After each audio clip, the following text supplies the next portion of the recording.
Bonjour à tous et bienvenue sur le site Être en vie par l'amour. Aujourd'hui, j'ai choisi de vous présenter une vidéo qui va encore parler de santé holistique. Effectivement, dans mon parcours de vie, j'étais amenée à expérimenter plusieurs soins holistiques, ce qui m'a amené en fait à être plus en contact avec mes différents corps, mental, physique et émotionnel. Et à ce propos, j'ai choisi aujourd'hui d'interviewer Stan Carré. Certains d'entre vous le connaissent.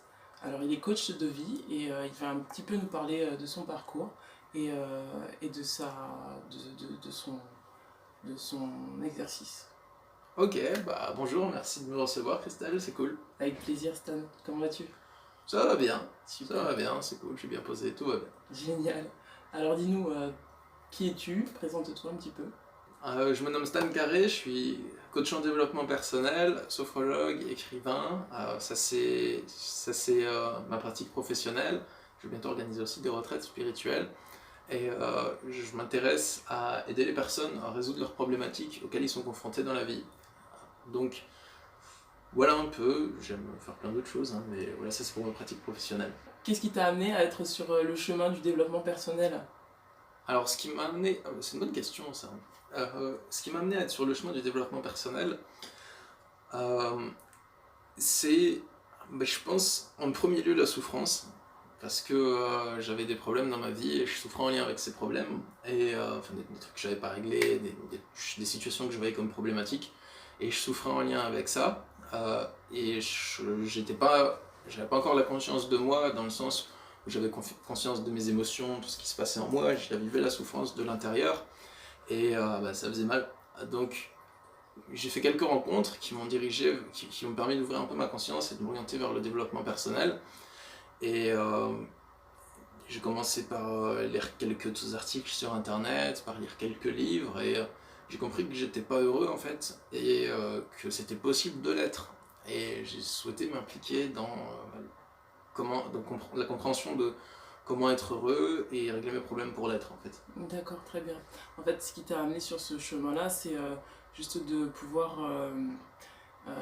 en fait sentir en toi que tu avais besoin en fait de t'émanciper de cette souffrance et en cherchant tu as trouvé en fait des moyens fiables pour justement prendre de la distance avec cette souffrance, la régler et pouvoir être autonome sur un plan que ce soit émotionnel, professionnel, enfin de vie en général. Ouais, c'est ça, tout à fait. C'est l'envie d'être heureux, en fait, tout simplement, parce que j'ai compris que je savais pas comment l'être à ce moment-là, et que j'avais aucune notion là-dessus. J'avais lu des livres qui expliquaient ça de façon scientifique, parce que moi, à l'époque, j'étais en mode super cartésien, dans le sens où je croyais pas du tout à la spiritualité, à la religion, même, enfin, je trouvais ça ridicule, je jugeais beaucoup ça, même le yoga, la méditation, tout ça, pour moi, c'était pour les bourgeois qui achetaient au magasin bio.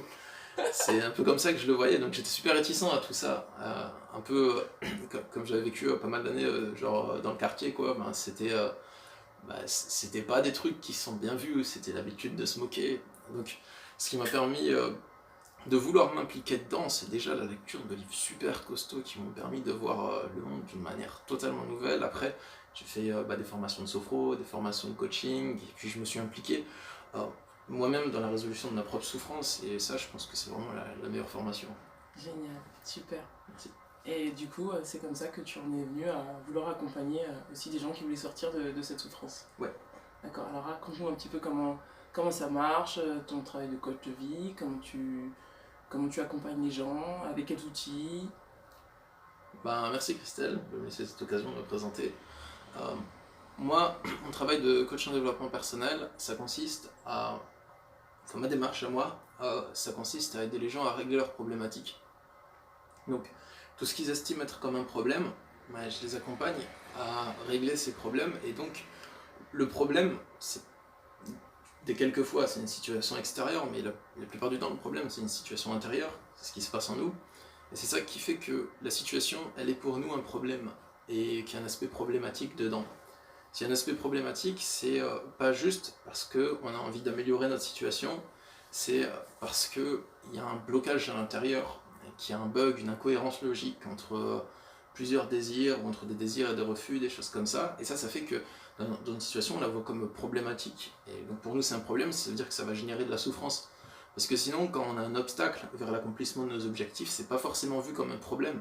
C'est peut-être vu comme un obstacle. Admettons que, je sais pas moi, on veut lancer une entreprise, et c'est long, ça prend du temps, il faut beaucoup travailler, il faut beaucoup démarcher le monde, des choses comme ça. C'est pas forcément vu comme un problème, ça peut être vu comme un objectif à atteindre, il faut beaucoup travailler, il faut se motiver, il faut se bouger, ok.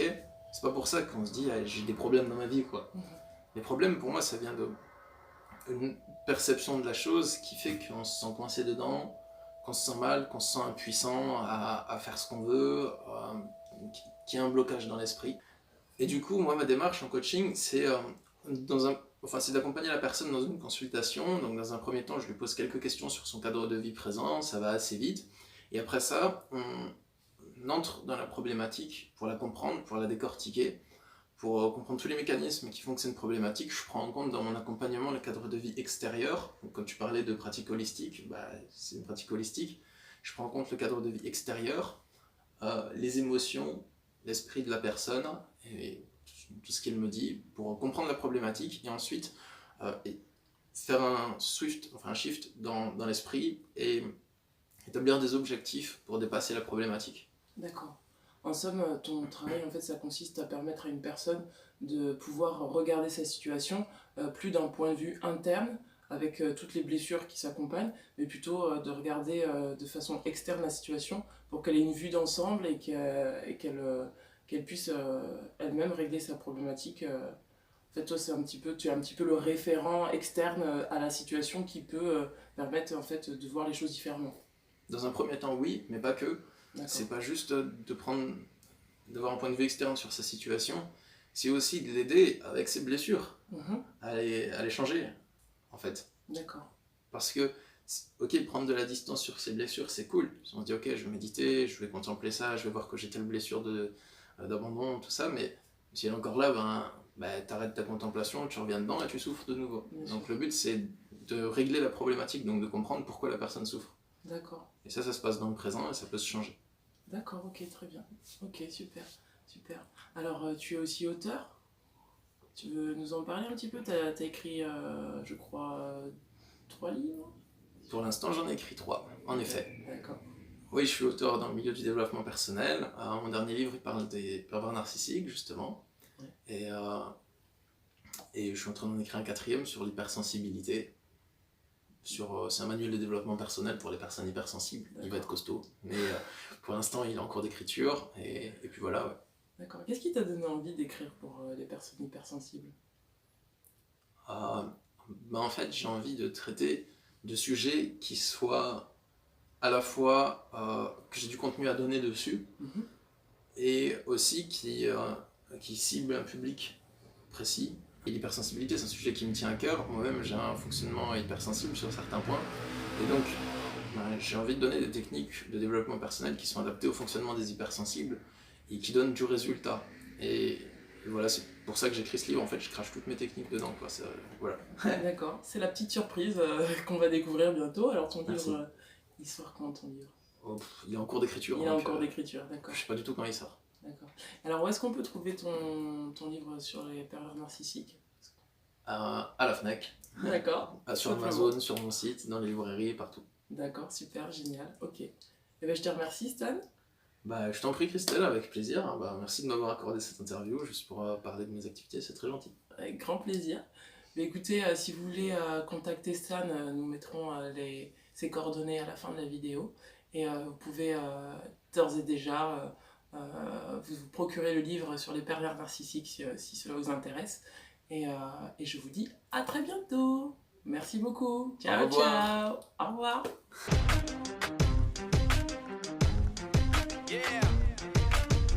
For those of you that want to know what we're all about, it's like this, y'all. This is 10% luck, 20% skill, 15% concentrated power of will, 5% pleasure, 50% pain, and 100% reason to remember the name. He doesn't need his name up in lights, he just wants to be heard, whether it's the beat or the mic. He feels so unlike everybody else, alone, in spite of the fact that some people still think that they know him, but fuck him, he knows the code. It's not about the salary, it's all about reality and making some noise, making a story, making sure his click stays up. That means when he puts it down, Tox picking it up. Let's go. Who the hell is he anyway? He never never really talks much. Never concerned with status, but still even them starstruck. Humble through opportunities given despite the fact that many misjudge him cause he makes a living from writing raps. Put it together himself, not a